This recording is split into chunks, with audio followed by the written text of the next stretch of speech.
So on 17th of April 2025, during the 2025 election campaign, Labor candidate for Durack in WA, Karen Wheatland, announced that a re-elected Albanese Labor government will invest up to $5 million towards building a new childcare centre in Mukinbudin.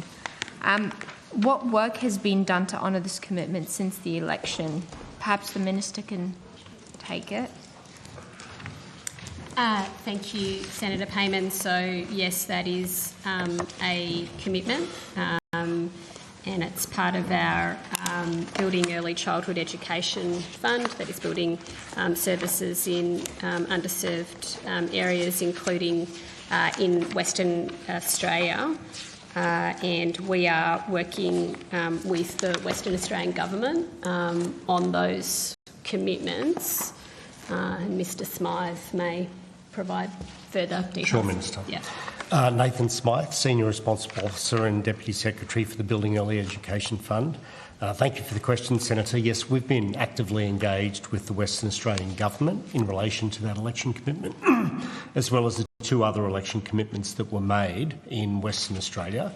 We're yet to reach a final agreement with the Western Australian Government. I've also had discussions with the local council in Mukinbudin as well in relation to the need for services in that particular area, so those discussions are ongoing. But the commitment remains, Senator. So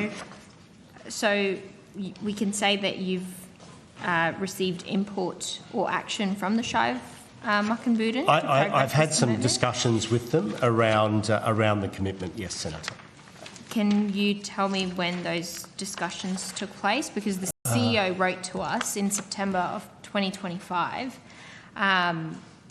expressing that there hasn't really been any update, and for me, for a West Australian senator to bring these questions forward to an estimates to get an update for a local shire,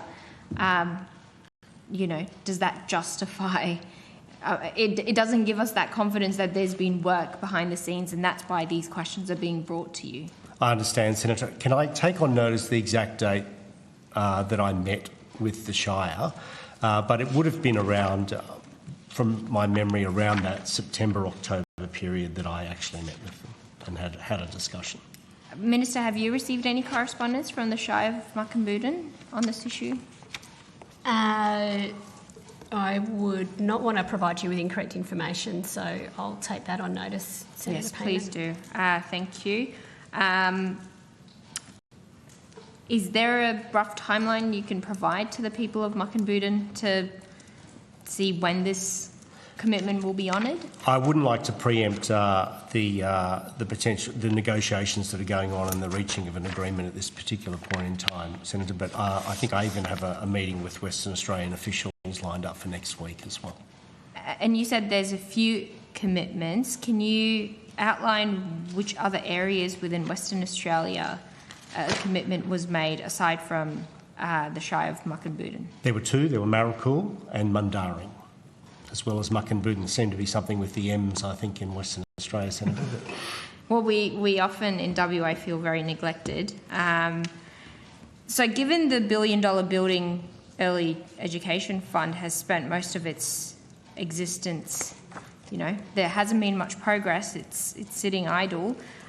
When is the government planning to start actually getting the ball rolling around childcare deserts? Well, Senator, I would not, classify it as we haven't made any progress in its sitting idle. There's been substantial amounts of work that's been undertaken over the last 6 to 7 months in relation to the Building Early Education Fund. We've undertaken 2 market soundings for small providers and large providers. We've entered into 3 Federation funding agreements with South Australia, with Tasmania and with the ACT. We have ongoing negotiations with other jurisdictions around those Federation funding agreements. We are also negotiating the election commitments that were made by the government and incorporating those into those Federation funding agreements. And just on Monday of this week, we opened our large provider grant round, and we will shortly subject to the Minister's agreement on timing, open a small provider grant round as well. So I would say that there's been substantial progress made. In addition to the investment dialogue for Australia's children, where we've reached agreement in relation to how we will go about agreeing to particular projects, co-investing funding for integrated hub centres that are based around ECECs as well. So there's been quite a substantial amount of work that's been undertaken. And yet we still don't have a timeline, just even generally. I mean, let's not specifically talk about WA, but generally, is there a timeline of when the funding that's been committed will actually roll out and we'll see the funding reaching the very childcare deserts that we're seeing? Well, Senator, the Treasury will make a number of payments in relation to Federation funding agreements next month. We will also see contracting for services once we've undertaken appropriate assessments of grant applications that we receive through the small and large provider rounds. So funding will start to immediately flow out of those as well. As you would appreciate, construction projects take time. They have to have the correct approvals in place. People have to contract particular construction firms, etc. So it doesn't happen in an instant. We want to take a methodical and well-charted approach to the way that we undertake this money. It's a substantial amount of taxpayers' money, and we want to do it in an appropriate manner. Absolutely. I'm not asking it to be rushed, but everyone's waiting to see the progress. So appreciate you guys taking on notice, getting back to me about Shire of